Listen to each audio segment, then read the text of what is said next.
Magandang umaga, magandang tanghali at magandang gabi sa ating lahat. Purihin po ang Panginoon sa kanyang kabutihan sa buhay ng bawat isa sa atin. We hope and we pray that you are in good health and you are blessed by the Lord sa mga oras na ito. Akin rin pong binabati ang ating mga kapatid na nasa ibang bansa. Pagpalain po kayong lahat ng Panginoon at pakaingatan po kayo sa inyong mga trabaho, higit sa lahat sa inyong araw-araw na pamumuhay. I pray that the blessings of the Lord will be upon you, together with your family here in the Philippines. At pagpalain din po ng Diyos sa magawa ng inyong kamay. I pray that the Lord will open doors, opportunities for you to be blessed by the Lord. At ganun din ang inyong mga mahal sa buhay. At ganun din sa ating mga kababayan dito po sa Pilipinas, mula Luzon, Visayas at Mindanao. We bless you in the name of the Lord. Receive your blessings. In Jesus' name. At bago tayo magpatuloy sa ating pag-aaral, I would like to invite you to join me in a word of prayer so that we will be able to receive the wisdom of God, the understanding from God, and the knowledge of the Lord. Because we know that spiritual things should be understood by every person by the power and wisdom of God. Amen? So let us come to the Lord in prayer. Father, we thank you for this wonderful opportunity and privilege you've given us to study your word. We pray, Lord God, that tonight you will continue to enlarge the capacity of our spirit as you're about to pour out impartation of your living word, the now word for the season. Because we believe if what we are receiving is the now word for the season, then we will be able to walk and flow with you in the season. And if we are moving and walking with God in the season, even if how difficult it is, we will be able to overcome and arise in every challenges that we're about to face. We thank you, Lord, for this privilege to partake the outpouring of your revelations today. We also pray for our brethren who are sick right now. I decree that all sickness in your body, from the top of your head down to the sole of your feet, will be removed and receive your healing in the almighty name of Jesus. We come against the cancer, we come against lahat ng mga bukol sa inyong katawan in the name of Jesus. Contamination in the blood, I rebuke it right now in the name of Jesus. Suffering from arthritis, suffering from all pains in your body, specifically in your knee, sa inyong tuhod, I rebuke it in the name of Jesus. I pray that your life will be prolonged by God, will be extended by the Lord in order for you to receive the mandate from the Lord and to fulfill His assignment given to you on earth. In the name of Jesus, receive good health, long and satisfied life. In the name of Jesus Christ. Receive your healing. Receive your blessing right now in Jesus' name. I also pray in the name of the Lord that the Lord will provide His provision for all of us today. In Jesus' powerful name, I pray na magpatuloy po ang pagdaloy na masaganang pagpapala ng Diyos spiritually, emotionally, physically, mentally, financially, materially, because we are sons and daughters of the living God. Amen? Receive your portion now in the name of Jesus. The peace of God, which passeth all human understanding, will be upon you and your family. The strength from the Lord, the empowerment of God, that will going to establish our spirit in order for us to become conquerors or more than conquerors against every battle that we're about to face. We thank God also for your goodness. We thank you, Lord, for your goodness, for your faithfulness. Before, we just declared God is good, but today we decree we will taste and see that God is good and faithful forever. Receive your portion right now in Jesus' name. We lift up to you the Philippines, our nation. We thank you, Lord God, for our new president. We pray for your divine wisdom, divine knowledge and understanding, but most of all, we pray that he will have a personal encounter with you so that this nation will be led by a person who is God-fearing, a person who has a personal relationship with God. Blessed is the nation whose God is the Lord, and we decree that it is the Philippines, hallelujah, Oh, we thank you, Lord, and from the beginning till the end of this study, speak to us in a very powerful way, oh Lord. God, Holy Spirit, be our teacher tonight. Speak to us. We thank you and we bless you. This is our prayer in the almighty name of Jesus Christ, our Lord, and all the blessed people of God declare, Amen and Amen and Amen. Palakpakan po natin ang Panginoon. Glory to God. Hallelujah. Praise the Lord. A word that had been heard for so many times, but if you decree that word in the Spirit, if you decree that word and declare and proclaim that word in faith and in the Spirit, it is a powerful word. Hallelujah! Praise the Lord, because that is what is due to God our Father. Amen? Magandang gabi po muli sa inyong lahat, sa mga kabubukas pa lamang ng kanilang Facebook. Live rin po tayo ngayon sa YouTube. Please do us a favor, share this message to your friends so that they will be able to receive also the now Word of God. Why is it that it's very important to receive the now Word of God? Because having now Word, the fresh Word of God for the season. Why? Because in every season, our life is governed by season. There are different seasons. Para maintindihan natin sa ating bansang Pilipinas na lamang, mapapansin natin mayroon pong mga prutas na namumunga po sa kapanahunan. Pag tag-init, marami hong namumunga ho, iba't ibang prutas, ganun din sa tag-ulan. Pero sa oras ho na yung season ng isang prutas ay hindi na po akma sa kanyang paglago at pagtubo, wala ho kayong makikitang bunga ng isang prutas. Pero pagka season ng prutas, makikita po natin talagang punong-puno ho at makikita nyo sa mga pamilihan ang mga prutas ho na napipitas sa kanilang season. Same thing with life. Our lives is governed with season. Sabi po sa Ecclesiastes 3, in everything there is a season. A time to love and a time to hate, a time to be born and a time to die. So, our lives is governed with season or by season. Now, watch me now. Since 2020, nakaranas po tayo ng pandemic sa pamamagitan po ng virus ho na kumalat ho. Hindi lamang sa Pilipinas, kundi sa buong mundo. And that season, I believe that God is looking for men and women who are committed and who are prepared to have a personal encounter with Him. Ang dami ho kayong nakikita ng mga tao nasa parking lot, sumasamba, kneeling on the streets. Makikita natin, ang Diyos po pag mayroong ginagawa sa isang season, lagi nating tandaan, kalaki po na inire-release ng Diyos ang kanyang mga salita.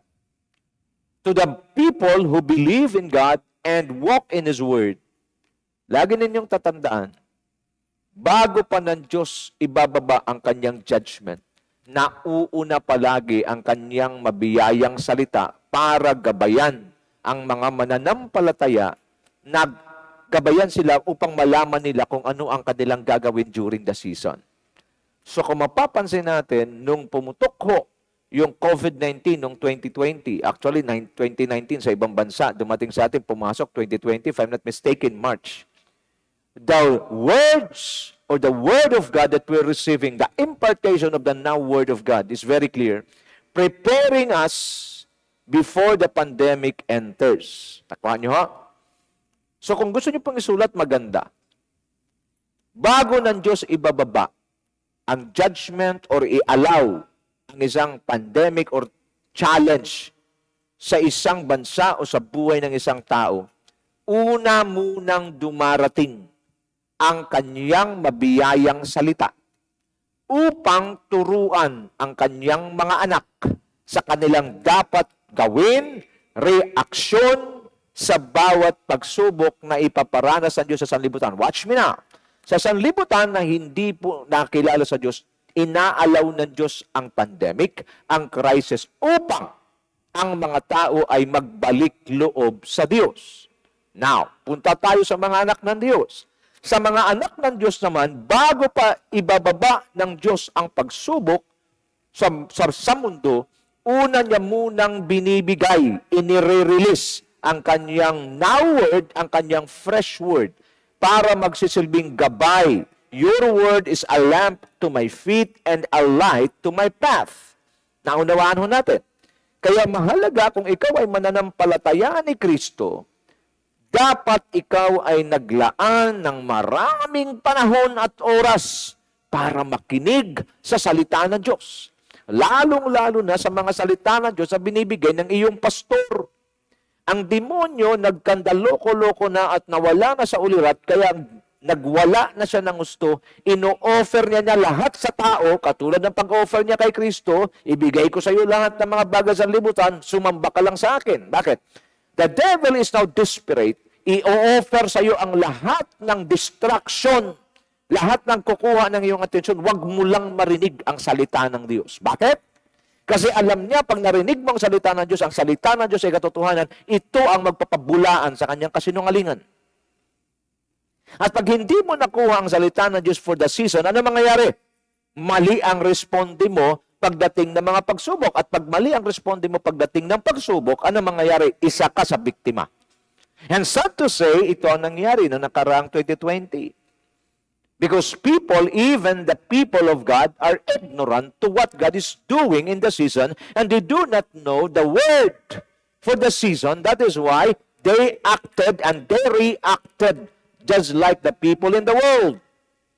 Malinaw. May banta uli. Ano banta? Nagtataasan ng petrolyo. Alam na natin yan, pag tumaas ang petrolyo, lahat ng mga produkto ay itinatravel. So, pag tumaas ang petrolyo, automatic tataas ang mga presyo ng produkto. So, anong kanyang banta? There will be crisis daw. There will be shortage of food, supply. So, ano ngayon? Bago pa yan dumating, eto na ang word. Are you listening? Are you listening, mga kapatid? So, lagi niyong tandaan, kayong mga masusugid, kayong mga masusugid na nakikinig palagi ng salita ng Diyos, napakapalad ninyo. Mag-amen kayo dyan sa ating comment box. Hindi lang amen, hallelujah. Praise the Lord. Why? Because you will be receiving the now word of God that serves as your guide, that serves as your manual para alam mo ang reaction, alam mo ang gagawin pag dumating na ang challenge. Pastor, kailangan man dumating? Opo, kailangan. Bakit? Kasi ito lang ang tanging paraan para bumalik sa ulirat ang mga tao sa libutan na walang oras sa Diyos, kundi puro kahalayan at puro kamunduhan ang ginagawa. Tandaan niyo ito. Please, watch me now. Sinabi po sa aklat ng Mateo, Marcos, Lucas at Juan sa 4 Gospel, ang pagbabalik ng Diyos ay maihantulad sa panahon ni Noe. Ng mga tao wala nang ginagawa kundi puro kahalayan, puro kasamaan. Puro pagbibigay ng satisfaction sa sarili. Yan po ang nakalagay sa Bible at ang Bible kailangan hindi magkamali. So anong ibig sabihin? Nangyayari na ba ito ngayon? Yes. Babae sa kapwa babae, lalaki sa kapwa babae, ang mga tao nagiging sakim. It's happening now. But what about the people of God? Ang kailangan mong gawin, tumingin ka sa akin, kapatid. Kailangan mong magpakalalim sa salita ng Diyos. Kung ikaw ay mananampalataya at mababaw ka sa salita ng Diyos, magrepent ka at bumalik ka na sa Panginoon. Makinig ka ng salita ng Diyos at huwag lamang makinig ng salita ng Diyos. Piliin mo, pinapakinggan mo yung tao na nakapag-build. Lalo yung tao na nakapagdala sa iyo sa malalim na pundasyon at dadalhin ka nito sa palapit sa Panginoon. Kasi marami din ang mga nagsasalita, marami din ang mga nagsishare, medyo ang naibibigay, hindi po now word, hindi fresh word. Kailangan na pinapakinggan mo yung fresh word, instruction, word of God for the season so that you will know what are you going to do. Malinaw.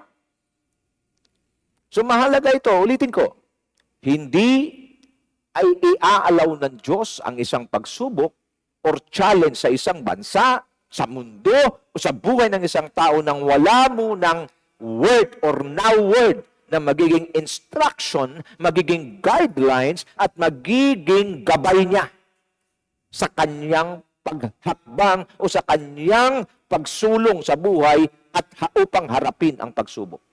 Malinaw. What are the trials you're going through right now? Makinig kayo mabuti, ha?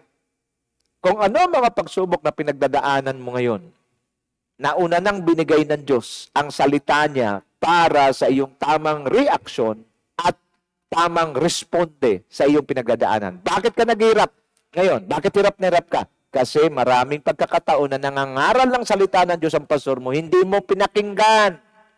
Yan ang consequence. Pero sa mga nakikinig ng salita ng Diyos, I know you're going through hardships, you're going to trials right now, but the peace of God inside you is flowing and operating powerfully.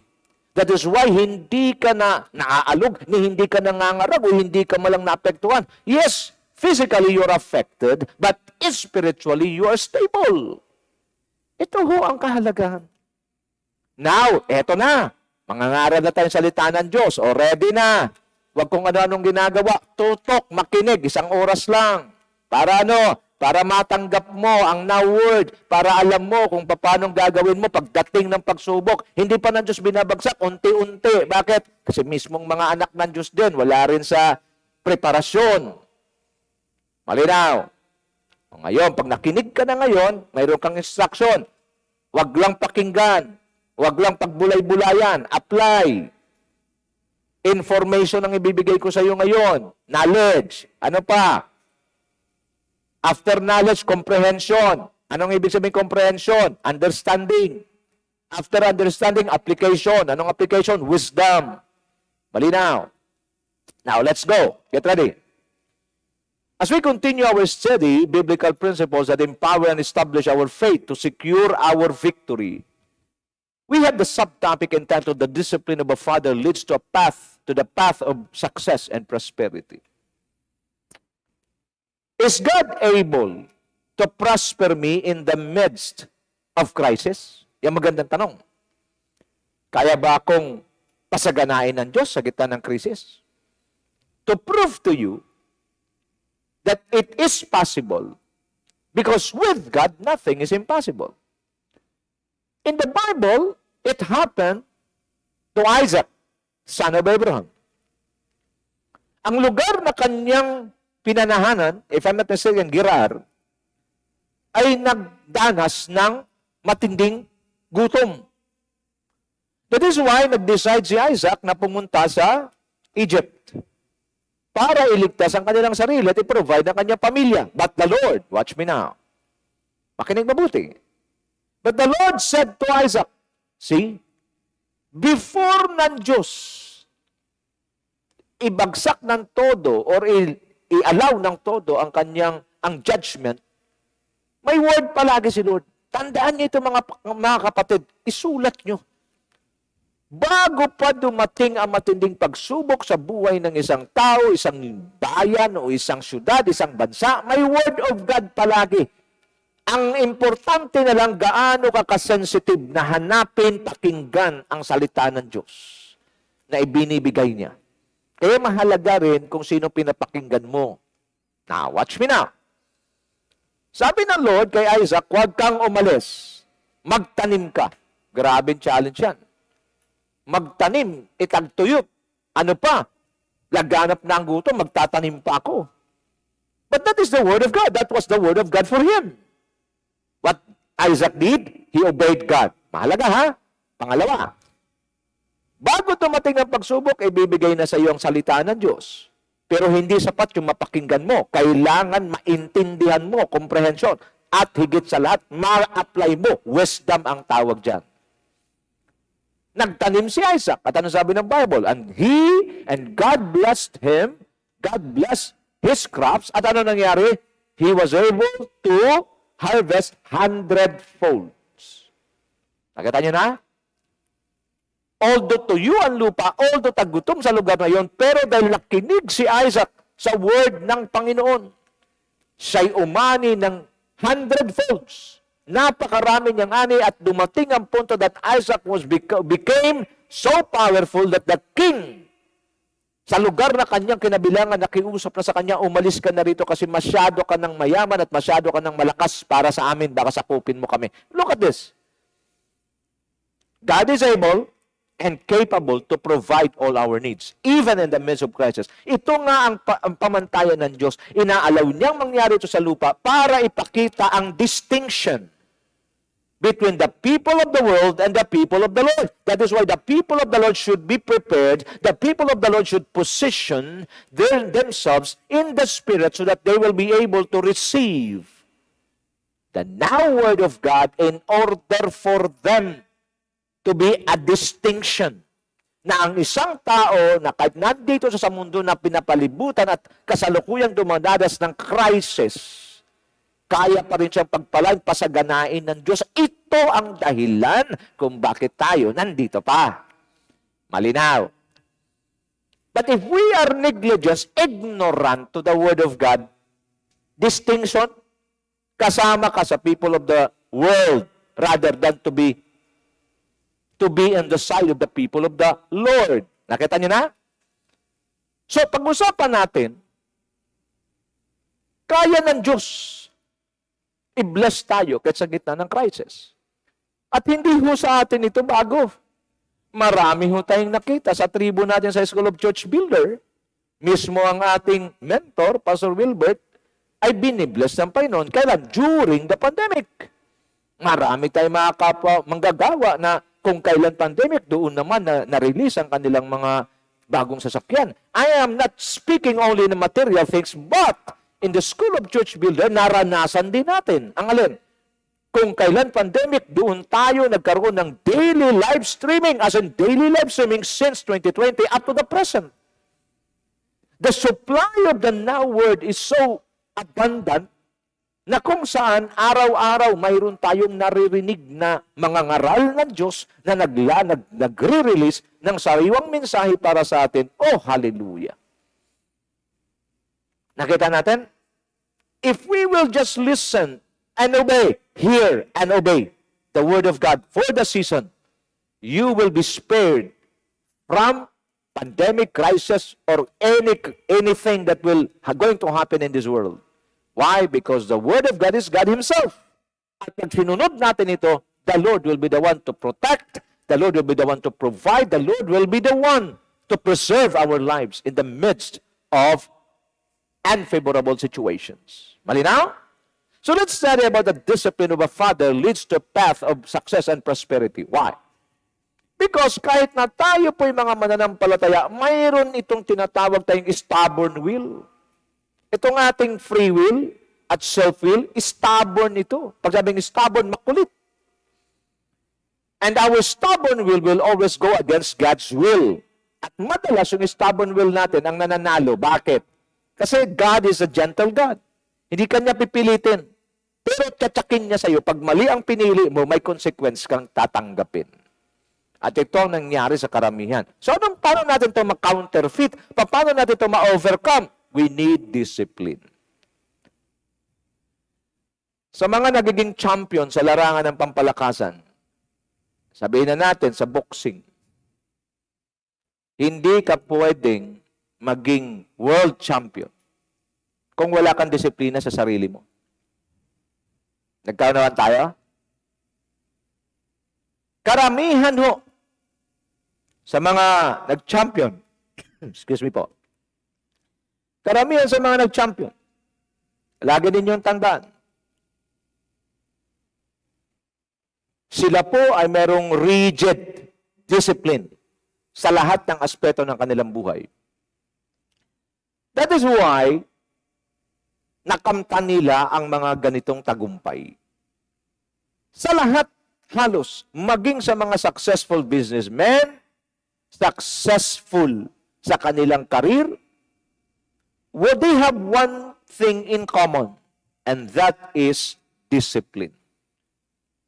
Ang isang tao na sa halip na mag-aral at kanyang i-develop ang kanyang negosyo, kung puro laro sa computer ang ginagawa, puro mga bagay na walang kinalaman sa pagpapalago sa kanyang negosyo, you cannot expect your business to grow if you are doing the other way around rather than focusing on how to, how to improve and how to make your business huge. Nagkakanaman tayo. Hindi pwedeng yung iyong career ay lumago kung hindi ka nag-upgrade. Ganon din sa mga pastor, hindi ka pwedeng magiging malalim sa pangangaral kung ang iyong pinag-aaralan o hindi ka masipag matyaga mag-aral ng salita ng Diyos. There should be a discipline. Who will serve the discipline? God. How God will going to serve the discipline? He will serve His discipline through your spiritual father. In the context of the church is none other than your pastor. Sa aspeto naman ng mga pastor is none other than your spiritual mentor, your spiritual father. Malinaw. So, one of the characteristics of a spiritual father and the carrier of your grace, number one, he disciplines his children. Truth to ponder. Sinasabi palagi ng iba, ang shepherd ko ang magdidisiplina sa akin, Diyos. Kay Lord lang ako. Truth to ponder is God shepherd us through a human shepherd. Kung gusto ka ng Diyos pagpasturan at ibig ng Diyos pagpasturan ka, pero pagpapasturan ka niya gamit ang tao. To prove to you, makita natin sa Psalm 77 verse 20. CEV, you lead your people like sheep. You lead your people like sheep under the care of Moses and Aaron. Pinapangunahan ng Diyos ang kanyang bayan o ang kanyang mga pinili na parang mga tupa, pero sa ilalim ng pangangalaga ni Moses at Aaron. Sino si Moses at Aaron? Tao. Tama? Malinaw. So, pwede ang Diyos gumalaw sa buhay mo. Gagalaw talaga siya gamit ang isang tao. Psalms 77 verse 20, New Living Translation. You led your people along that road like a flock of sheep, with Moses and Aaron as their shepherd. Ito ang malinaw na sinasabi ng salita ng Diyos kasi marami hong mga tao. Pag narinig nila mga pangangaral na you have to connect strongly, accurately to your pastor, ang kanilang isipang kaagad is, no, my shepherd is the Lord Jesus Christ. You know, shepherding is a hands-on thing. Wala akong nakitang pastol na 5 kilometro ang layo sa kanyang mga tupa. Palagi ang shepherding magkasama ang tupa at pastor. Ang tupa at pastor palagi magkasama yan. Hindi hiwalay yan. Kasi pag hiwalay ang tupa sa pastor, patay siya sa mga lobo at mga leon. Malinaw. Because the pastor provides safety and protection to the sheep. Malinaw. Kaya sabi rito, you led your people along that road like a flock of sheep. Who is the one leading? God. With Moses and Aaron as their shepherds. Kaya magpapastol ang Diyos sa iyo, gagamit siya ng tao na siyang kanyang magiging lingkod upang mapagpastulan kanya. The hands-on na. Tagalog. God shepherd us through a human shepherd. Awit 77 verse 20, ikaw, O Diyos, ang nanguna sa bayan mong parang kawan. Sino nanguna? Diyos. Si Moises at si Aaron, yaong iyong naging kamay. So if God wants to release, He wants to discipline His people, it will not be directly comes from Him. He will course it through the man that He had placed over your life as your overseer of your soul.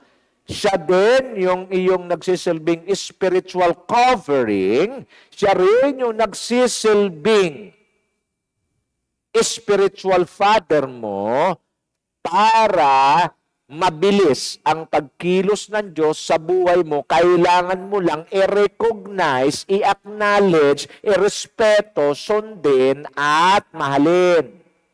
Malinaw na. Bakit ganyan ka magsalita, Pastor? Parang iba. Dahan-dahan kasi para mabilis niyong maintindihan. Now, pakita ko sa inyo na even the Lord Jesus Christ had this dilemma. Tingnan nyo, John 14:1. Do not let your hearts be troubled. You believe in God, believe also in me. Look at this. Even the Lord Jesus Christ. Sabi niya, huwag kayong mabalisa, magtiwala kayo sa Diyos. Manalig kayo sa Diyos. Manalig din kayo sa akin. Bakit? Because ang tao sa ating religious Christianity na narinig na mga nauna sa atin na ang mga tinuturo ay hindi ganong kalinaw. Ginagawa ng relihiyon. Sa Diyos lang tayo. Tingnan niyo ako mabuti. Kung ang lahat pala ay pwede nang dumirekta sa Diyos lahat, tanggalin na natin ang simbahan at wala na dapat mga pastor. But the fact that the Lord allowed the church to be built and He placed a man who will be the leader of that church called a pastor. Ibig sabihin, these verses, Psalm 77 verse 20, John 14:1, is at work. Now, if you will not allow yourself to be under the dominion and under submission to these verses, you are creating your own way of living your Christianity. Kaya, sa mga, ay si Lord lang ang aking shepherd, na hindi naman kanya Lord nagkaroon ng shepherd din. Kaya ka nakakarinig at nalaman mo to dahil nakarinig ka ngayon. Ay, sa palagay mo, si Lord na nangungusap sa'yo direkta? Alam niyo bang karanasan ng mga Israelita? Nung sila ay dumirekta kay Lord nakinig, ang narinig nila, alam niyo kung ano? Thunder, lightning. Nagsipagtago sila sa kanilang mga tents at ang sabi, Moises, ikaw na lang ang magkipag-usap sa Diyos. Hindi namin kaya mamamatay kami sa takot. Ikaw na lang ang mangusap. Kung anong sasabihin ng Diyos sa iyo, sabihin mo sa amin, susundin namin. See? When God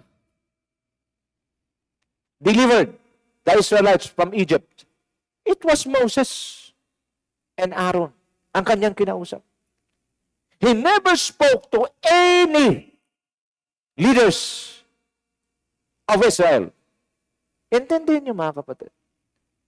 Ang kinakausap lang ng Diyos ay walang iba kundi yung tao na kanyang pinili. That is why you need to believe in God. You need to trust God, but you need to trust also the man that He had placed over your life as your overseer, as your spiritual covering, so that the devil will not have an opportunity to destroy your life. Tingnan ninyo ang mga mananampalataya, so-called mananampalataya, na mga nagtitiis sa buhay ngayon, nagbibigay ng kahihiyan sa Diyos at sa pangalan ng Diyos.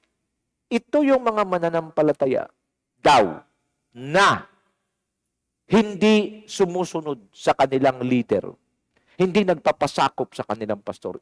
Ito yun sila. Kaya ang lakas ng loob mag-claim na mananampalataya, pero kahihiyan ang binibigay. Alam niyo bakit? Kasi walang kinikilalang pastol sa buhay. Pero pag tinanong mo, Diyos daw ang pastol niya. Kung ikaw ay pinagpapastolan ng Diyos, sobrang banal mo na dapat at sobrang tuwid na dapat ng buhay. Baluktot ka pa sa... Nakita niyo? Bakit baluktot? Kung Diyos ang nagpapastol niyan, ang bibig, ang pangit ng mga lumalabas, ang ugali, ang gaspang. Sabi niya, God daw siya direkta. Bakit ganyan? Something's wrong. Alam niyo bakit?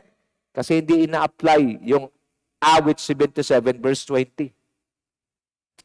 You cannot fool God and you cannot deceive God. The Lord is my shepherd, I shall not want. Makinig ka sa akin, kapatid.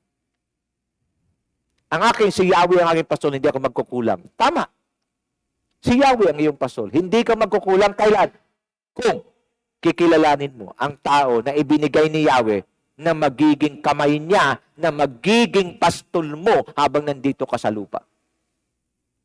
Tsaka ka lang hindi magkulang. Bakit nagkukulang ka ngayon? Malamang. Hindi lang malamang. Sigurado. 100% hindi ka nagpapasakop sa taong ibinigay ng Diyos para magpastol sa iyo. Malinaw na.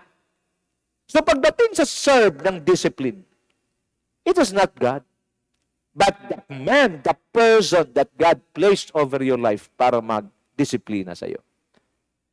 So let's talk about the need of discipline in the lives of every believer. So ang sabi rito sa Genesis 1:26, then God said, let us make mankind in our image and likeness so that they may rule. Ang tao nilikha ng Diyos para magiging leader, magiging ruler. Maganda ho ang plano ng Diyos, pangunahan natin ang mundo because God wants the earth to be an extension of heaven. Ang gusto ng Diyos kung paano siya naghari sa langit, ganoon din ang paghahari na magaganap dito sa lupa. Kaya naglikha siya ng isang tao, kalarawan at kawangis niya para mamuno sa lupa, para magiging extension ng langit ang lupa. Kaya nga ang Diyos tuwing dapit hapon, bumababa sa Garden ng Eden, nagipag-fellowship kay Adan sapagkat mahal niya ang tao, iniiwan niyang langit para sa tao. Now, watch me now. Nung magkasala ito si Adan at si Eva, na-contaminate ngayon ang buhay ng tao, maging yung kanyang rulership. Kaya, man was created by God to rule, and man has his own superiority and doesn't want to be led by anyone. That makes him prone to commit error. Because contaminated na ang ating rulership. Kaya sa halip na gamitin ito sa kapurihan, kaluwalhatian, kaluguran ng Diyos, ginagamit natin yung rulership natin sa ating sariling kapakanan. Bakit? Because of the contamination of sin that enters the world or enters in the life of man through the rebelliousness of Adam and Eve. Malinaw. Kaya mayroong iba, para lang umangat, aapakan yung iba. Siraan yung iba. That is a contaminated rulership. That is why, nung ikaw ay maging mananampalataya, dala-dala mo pa yan. Are you listening? Dala-dala mo yan. Kaya, pagdating mo, kahit nandun ka na sa pagiging Kristiyano, mayroon ka pa rin superiority sa sarili mo, ayaw mo na pinapangunahan ka. Pastor lang kita pag Sunday, pero sa personal ko na buhay, huwag kang makialam. That is why you need discipline. At didisiplinahin ka ng Diyos kasi ayaw ng Diyos ng isang anak na pasaway at ayaw na Diyos ng isang anak na walang kinikilalang authority. Your pastor is a God-given authority for you not to become lawless. Malinaw. Disiplina ang isi-serve ng Diyos sa iyo. Sinong magsiserve niyan? Pastor mo. Malawa. The need of discipline in the lives of every believer, Proverbs 22:15, New International Version, fully is bound up in the heart of a child, but the rod of discipline will drive it far away. Watch me now. Likas sa bata, makulit. Likas sa bata, matigas ulo. Bumaba ka dyan, baka mahulog ka. Akyat ng akyat pa rin. Bumaba ka na dyan, hindi makikinig. Mamaya-maya, boo! Iyak. O, sabi sa'yo, bumaba ka dyan eh. Huwag mong hawakan yan, plancha, mainit yan. Hahawakan, mamaya-maya, sisigaw. Bakit? Paso ako. Bakit? Hinawakan. Fully. Kamangmangan, kakulitan, nasa puso ng isang bata. Watch me now. Lipat natin sa ating pagiging mananampalataya. Pag sinasabing bata, immature. We have different levels of maturity, but some are immature. If you are not yet matured in your faith, expect God to serve His discipline because fully yung kamangmangan, yung kakulitan, yung stubborn will na meron ka, ay palaging lumalaban sa God's will. Kaya para maalis yung stubborn will, para ma-tame, para ma-dominate yung stubborn will, ma-dominate yung folly,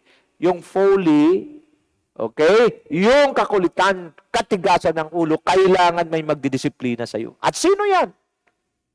Walang iba kundi ang Diyos. Paano? Palaging ganoon ha. Sino magdisiplina? Diyos. Paano? Your pastor. The spiritual authority. Kaya nga tingin mo sa paso mo, dapat spiritual authority. Binigyan ng Diyos ng karapatan, kapangyarihan para ikaw ay pangunahan at isi-serve sa iyo, specifically sa ating pinag-aaralan, the discipline of God. Why? Because fully, itong kamangmangan, itong kakulitan ay nasa puso ng isang immature na mananampalataya. At magkanya nang isinerve, ang alin, ang rod of discipline, pamalo, ng pagdidisiplina, the rod of discipline will drive it far away. Ilalayo sa'yo. Ilalayo ka sa kamangmangan. A believer's immaturity will lead him to destruction. That is why the rod of discipline is the only way for him to be spared from misery and hardships. Walang sino mang tatay ang gustong magtiis, mahirapan ang kanyang anak. Hanggat maaari gagawin ng tatay ang lahat ng bagay, ang lahat ng paraan, wag lang masadlak sa kahirapan at sa miserableng buhay ang kanyang mga anak. But God is a God of freedom and He is a gentle God. He will not force Himself to us. Malinaw. We have the free will. Kaso nga dahil sa kasalanan, naging stubborn will who always go against the will of God. Kaya ang tanging paraan para matigil itong makulit na kalooban mo, kailangan mo ng disiplina. Malinaw, kasi ang disiplina at ang sabi rod of discipline, may palo. Masasaktan ka, i-rebuke ka. Kung hindi ka makuha sa rebuke, talagang matinding matalas na mensahe, matalas sa salitang sasabihin sa iyo, tanggapin mo. Lalo na pag alam mong hindi ka pa matured. Problema sa maraming mananampalataya, nagmamature-maturean, hindi naman. Ibig lang sabihin, aminin mo.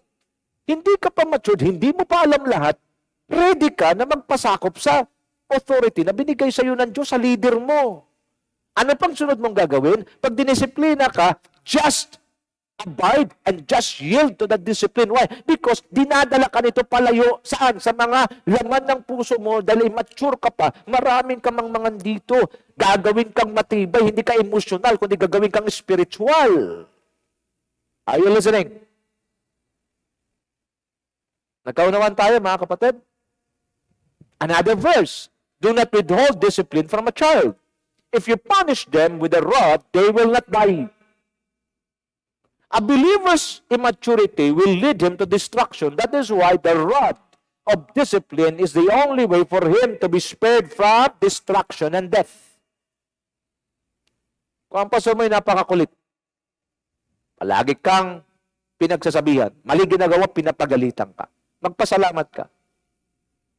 Mabigat ang sasabihin ko, buksan niyo yung espiritu niyo, tanggapin niyo ito. Kung ang pastor mo makulit, palagi kang sinasaway pag mali ginagawa mo, pinapagalitan ka pag mali ginagawa mo, ayaw niya lang mamatay ka. Yan lang ibig sabihin niya. Do not withhold discipline from a child. Do not withhold discipline from an immature believer. If you punish them with the rod, pag sila pinarusa mo, pinalo mo, nirebuke mo ng matalas na mensahe, nirebuke mo ng matalas salita, pinagalitan mo, hindi sila mamamatay. Malinaw? Because if you will continue in your foolish way, it will lead you to sin. And sin leads you to death. That is why, pag ang pastor mo makulit, pag ang pastor mo istrikto, pag ang pastor mo pinagalitan ka, pag ang pastor mo nirebuke ka, pag ang pastor mo tinrain ka, magpasalamat ka, magpa-ice cream ka, magpa-cake ka, mag-love gift ka sa pastor mo. Kasi ayaw niyang mamatay ka. Yun lang yun. A believer's immaturity, acting like a child, will lead him to destruction. That is why the rod of discipline is the only way for him to be spared from destruction and death. Malinaw na. Mahalin nyo ang mga pastor ninyo pag pinapagalitan kayo. Mahalin nyo mga pastor ninyo kung istrikto sila sa inyo. Huwag mong tingnan yung ka-istriktuhan. Huwag mong tingnan yung kanilang pagiging strong sa'yo. Tingnan mo ang purpose. Tingnan mo ang purpose behind ba't niya nila ginagawa. Ang mga immature, ang nakikita lang yung galit ni pastor, yung pagiging istrikto ni pastor. Pero ang mga matured, ang nakikita na nila yung dahilan bakit ganun si pastor sa kanila. Malinaw? Kayong mga matured na strongly and accurately connected, doblehin nyo pa yung inyong connection. Strong and accurate connection sa pastor nyo. Doblehin nyo pa yung respeto, doblehin nyo pa yung pagsuporta, doblehin nyo lahat. Bakit? Para mas lalo siyang ganado na iserve sa inyo ang mabuting balita, ang now word ng Panginoon, so that every time you're going through difficulties, you already know what to do. Kung ikaw naman ay hindi konektado at dispalinghado at hindi ka sumusunod, this is not the right time for you. Because sa mga pastor ho na matino at tama ang kanilang pamantayan at ginagawa ayon sa salita ng Diyos, ayaw kanilang mamatay. Yan lang ibig sabihin. Ulitin ko ha. Baka sabihin nyo, ako lang may sabi. Proverbs 23:13. New International Version. Do not withhold discipline from a child. In a context of Christianity, do not withhold discipline to an immature believer. If you punish them with the rod, if you rebuke them, if you punish them, and say to them sharp, offending messages, if you rebuke them before their very face, they will not die. Kaya pag ang pastor mo ay matalas, ang pastor mo ay stricto, ang pastor mo pinapagalitan ka pa, naku, kapatid. Isa lang nasa utak ng pastor mo, ayaw niyang mamatay ka. Saan? Sa spiritualidad mo. Kasi the moment na magpatuloy ang kamangmangan ng isang immature na mananampalataya, ang dulong bagsak niyan, kasalanan. Wala pa akong nakitang matigas ang ulo na din sa kasalanan bumagsak. Kumbaga sa isang laro, di ba mayroong bola na nilalaglag? Tapos gaganon-ganon yung bola, oh. Ang daming mga pako, di ba? Palaro sa atin dito yan. Tapos naghanap ka ng babagsakan. Buti pa yung palaro. Kasi babagsakan, mayroong 10,000, 20,000, 5,000, 2,000, 1,500. Okay pa yan eh. Pero sa laro ng spiritual, kung ganon natin titingnan, isa lang ang babagsakan, kasalanan. Malinaw. That is why isa sabihin discipline. At yung pastor na inilagay ng Diyos, tama ang pagkapili sa kanya ng Diyos, ayaw niyang mamatay ka. Kaya gano'n na lang ang kanyang pagalit, gano'n na lang ang kanyang pag-rebuke, gano'n na lang ang kanyang paalala. Wala akong pakialam kung maggalit ka sa akin. Okay lang maggalit kayo sa akin. Basta pagmulat nyo sa kabilang buhay, mukha ni Jesus ang inyong makikita. Kaya sa pagmulat nyo sa kabilang buhay, tontuwa kayo sa akin. Pero pagmulat nyo sa kabilang buhay, makikita nyo mukha ni Satanas. Mamili kayo ngayon. Wala akong pakialam sa galit nyo. Kung magagalit kayo, magalit na kayo. Basta sinasabi ko ang totoo kasi ayaw kong mamatay kayo. That is the heart of a pastor called by God to bring his people back to Him. Problema sa immature, ang nakikita yung galit at strictness ng kanilang pastor. Hindi iniisip yung reasons bakit ginagawa ito. Because your pastor doesn't want you to die. Again, if your foolishness will continue, isa lang ang babagsakan mo, sin. And the wages of sin is death. Bunga ng kasalanan, kamatayan. Patay ka. That is why we don't want you to die. And the only way for you not to die, we will serve the rod of discipline. Malinaw? The need of discipline in the lives of every believer. Proverbs 19:18. Discipline your children while there is hope. Otherwise, you will ruin their lives. New Living Translation. Disiplinahin nyo ang inyong mga anak habang may pag-asa pa. Bakit? Because pag ang isang bata sa kanyang kabataan nakaranas na ng disiplina, kumbaga sa puno, kung medyo pahiga ang buang ang ano niyan, ang kanyang tubo, tukuran mo na kaagad para tutuwid. Pero pag isang puno'y nakaliyad na matagal na taon-taon na o 20 taon nang nakalipas, anong tukod mo dyan? Babaliin ang tukod. Kasi nakaliyad na yan. Watch me now. Mga magulang, makikiusap ako sa inyo. Kung kayo, nakita nyo yung mga anak nyo may mga ugali na alam ninyo magpapahamak sa kanyang paglaki, ngayon pa lang. Huwag kayong matakot paluin yan. Okay? Merong ibang mga bansa, pinagbabawal na yung palo. At ang mga bansang yan, yan ngayon ang pinagpipiesta ng demonyo. Bakit ang mga anak, pag pinalo mo, pambihira, nagsusumbong agad sa pulis. Tingnan nyo ito.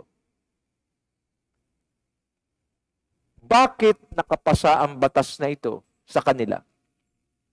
Why? Because people are no longer mindful of the Word of God. Ang Bible nagsasabi, i-apply mo ang rod of discipline so that that child will not die. Alam mo ang ginawa? Anti-palo bill. At mukhang ina na rin dito sa Pilipinas. Kayo mga mambabatas, ha? Bago kayo magpasa ng batas, magbasa muna kayo ng batas ng Diyos para hindi kayo magpasa ng batas laban sa salita ng Diyos. Nananawagan ako sa lahat ng mga mambabatas. Magbasa kayo ng salita ng Diyos. Para yung batas na ipapasa nyo, hindi kayo lalaban sa Diyos. Ang sino mang lumalaban sa Diyos, dudurugin ng Diyos. At anong nangyari sa mga bansang ito? Itong pinakamagulong bansa, ang mga kabataan may dalang mga baril.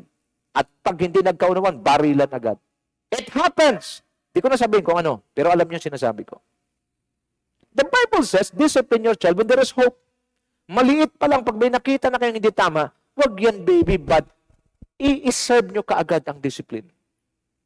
Para malaman ng bata, uy, mali pala yung ginagawa ko. Kaya next time na nandyan uli ang senaryo, hindi niya nagagawin. Kasi alam niya, may tatama sa kanyang disiplina. Otherwise, you will ruin their lives. Ang mga hindi didisiplina, nasisira ang buhay. Same thing in the church. If you will not allow your pastor to discipline you, and you will not welcome the discipline served to you by God through your pastor, isa na ang magiging kasasadlakan mo, wasak na buhay. Proverbs 13:24, New Living Translation, those who spare the rod of discipline hate their children. Kita nyo? Pag hindi mo dinidisiplina ang iyong anak, at sinasabi mo, mahal mo siya, ang Biblia na ang nag-reveal ng iyong maling ginagawa. If you will spare and you will not serve the rod of discipline to your children, you hate them. Pero sa iyo, you love them. That is a deception of the enemy. Kasi kung mahal mo ang anak mo, didisiplinahin mo siya. Those who love their children care enough to discipline them. Sa mga tunay na nagmamahal, dinidisiplina nilang kanilang anak. Malinaw? Dinidisiplina nilang kanilang anak. At hindi, masakit man sa kanila na paluin ang kanilang anak, masakit man sa isang pastor na i-review ka, masakit man sa isang pastor na paggalitan ka, masakit man sa isang pastor na alam niya na masasaktan ka, magtatampo ka, pero gagawin niya. Bakit? Kasi mahal ka niya. Kayo mga pinagsasabihan ng inyong mga pastor, ha? Pinapalalahanan kayo. Sabi ko sa inyo, pagka nag-PM sa inyo, sinisin nyo lang, mahiya kayo sa mga sarili nyo. Kayo na itong inaabot, kayo na itong minamahal, kayo pa itong nag-iinarte. Maganda na ito natin sabihin. Kasi maraming mga matitigas ang ulo. I don't care gaano katigas ang ulo mo, mas matigas ang salita ng Diyos. Ang salita ng Diyos, isa sa symbol ng salita ng Diyos, maso. Huwag mong hintayin maso ang tatama sa iyo bago ka mabago. Kasi ang maso, pag tumama sa bato, durug-durug ito. God doesn't want to crush you. But if He will force him, and there's no other way for you to be disciplined, then He will serve the hardest, the solid punch, the solid thing for you to be crushed. Mga kapatid, stop this foolishness. Welcome the discipline of God so that you will be spared from the works of the enemy and from the consequences of sin. The rod of discipline is an expression of a father's love and care for his children. It is a manifestation of his love for them to ensure their safety against all threats in life. Masama ang panahon natin kinalalagyan. Hindi natin alam kung ano mangyayari bukas sa makalawa sa isang taon. At tayo po'y mapalad dahil tayo po'y nasa ilalim ng covering ng lingkod ng Diyos, Dr. Jonathan David and Pastor Wilbert Butchal. And we receive these revelations, this prophetic word, that there will be chaos in the world. Ay tuloy-tuloy na yan. But praise God for the people of God who are connected strongly, accurately to the password. We are living under a double decades of open heaven. That is why ganito katalas ang mensahe. Bakit? Because one of the prophetic word, in order for you to live under an open heaven, is to end the sin age and begin the age of righteousness. Kailangan lahat ng kasalanan maputol, matigil, matuldukan, at magsimula na ang age of righteousness. What is righteousness? Submitting to the authority God had placed over your life. Welcoming the discipline of God. Through the lives of your pastors. Malinaw? Ekspresyon ng pag-ibig, ekspresyon ng pagmamahal, manifestation para ikaw ay maligtas sa lahat ng mga kinakaharap at kakaharapin pa natin mga pagsubok sa libutang ito? Disiplina. Why we should yield to the discipline of the Lord through the guidance of our spiritual father, our pastor? So we've studied it in Hebrews 12, 4 to 11. So makita natin from chapter 12, verse 4 to 11. So ito ang ating makikita. Why embrace the discipline of the Lord? Through the guidance of your pastor and spiritual father. Number 1, so that we will be able to resist sin. In verse 4, Hebrews 12, you have not yet resisted to the point of shedding blood in your striving against sin. When the Lord Jesus Christ died on the cross, His blood was shed for the remission and for the forgiveness of our sin. Sin is the greatest enemy of every believer and even every person. Kaya ang sabi ng Bible sa James 4:7, submit therefore to God, but resist the devil, and he will flee from you. Ang kayang gawin ng demonyo, tuksuhin ka. Watch me now. Ang kayang gawin ng demonyo, tuksuhin ka. At pag ikaw ay bumigay sa tukso, ito'y mamumunga ng kasalanan. At ang kasalanan nagtuloy-tuloy dahil wala kang disiplina, mamumunga ito ng kamatayan. Paano mo arestuhin ito? Simple. Ngayon pa lang, tanggapin mo ang disiplina ng Diyos sa pamamagitan ng pastor mo. At pag ikay may disiplina na, anumang tukso ibigay sa'yo ng demonyo, hindi mo papatulang katulad ni Joseph, tatakbuhan mo. Pag hindi ka makakatapos, sisipain mo lang. Bakit? Because you welcome the discipline that's served to you by God through your pastor. Naintindihan nyo? Disiplinado ka mag-aaral salita ng Diyos. Disiplinado ka manalangin. Disiplinado ka magkaroon ng intimacy with God. Disiplinado ka na bigyan ng Diyos ng karangalan, kaluwalhatian, kaluguran. Anong tukso ang meron dyan? And the moment you submit and discipline yourself, you submit therefore to God. What is submission to God? Welcoming everything that God serves to you. One of those is discipline. Then you will be able to resist the devil. Ang demonyo, matagal nang talo. Sa krus ng Kalbaryo pa lang, talo na siya eh.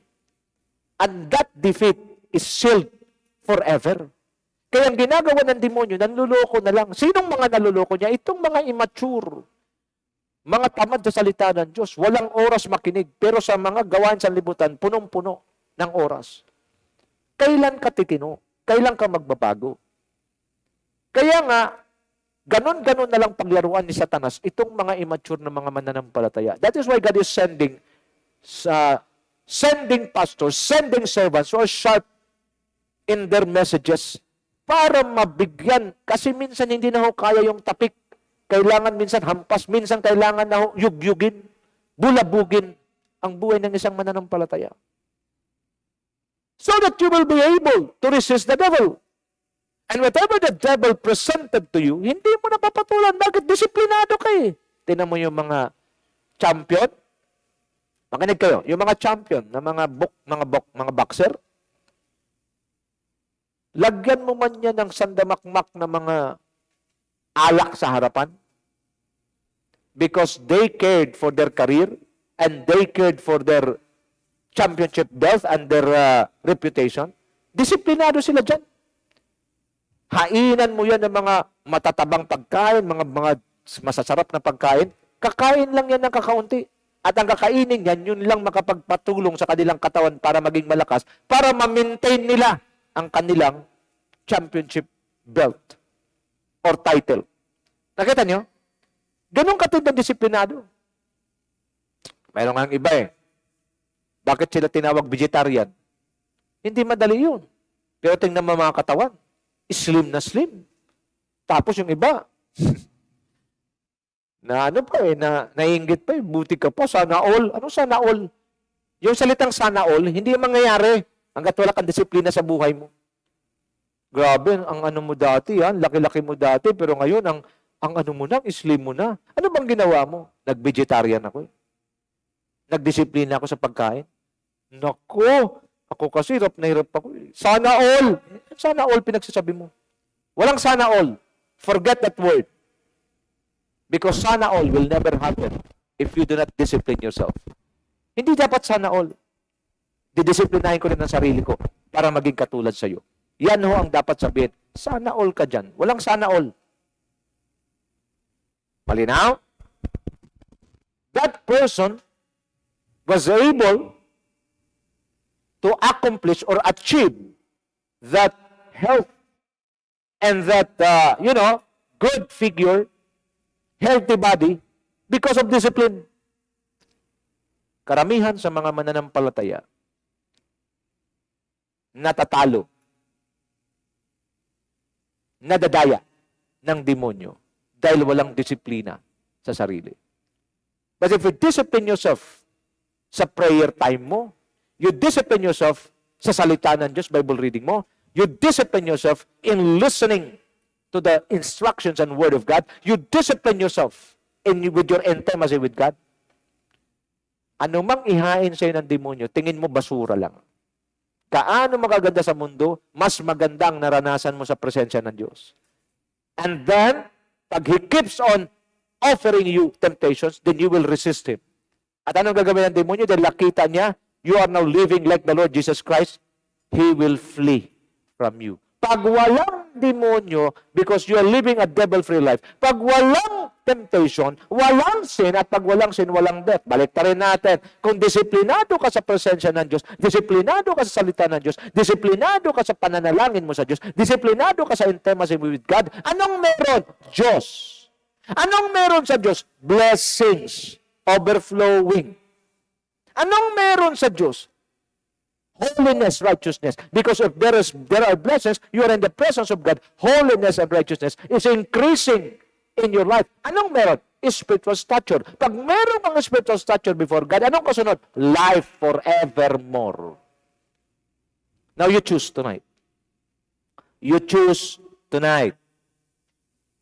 God or the devil?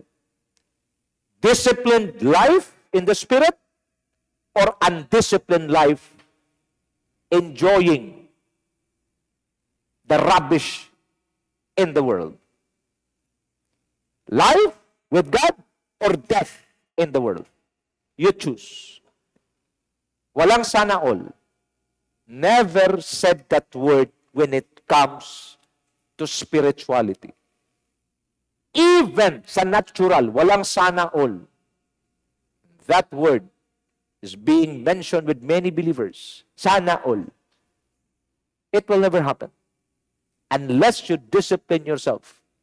Kung mayroon kayo nakitang inspirasyon ng mga lingkod ng Diyos, inspirasyon ng mga tao, inspirasyon ng mga kaibigan nyo, kasi may na-achieve sila, lagi nyo tandaan. They have one thing in common. Because they discipline themselves, they welcome the discipline of God through the life of their spiritual mentor, spiritual father. Same thing in the church. Kung ikaw ay miyembro at gusto mo maging matagumpay sa buhay mo, welcome the discipline of God served to you by your pastor. Do not retaliate, do not refuse, and do not even become stubborn. And you will taste and see that the Lord is good and faithful forever. This is the word of God for all of us tonight. See you on Thursday. Pagpatuloy natin ito and get ready. Watch out because there are lots of revelation that God is about to pour out in our lives so that we will be able to know what to do and how to yield with the dealings of God in our lives, especially during these crucial times. Your table will never run out of food. There will be always food at your table. I pray that the works of your hands will be blessed by the Lord. And it will never stop. It will continue to grow. And if you have businesses, the Lord will bless your businesses. The Lord will bless your family. And there will be a distinction between the people of the Lord and the people of the world. And they will going to see that the Lord whom we are serving is a powerful, loving, and a glorious, victorious God. This is my declaration and this is what I decree in the Spirit.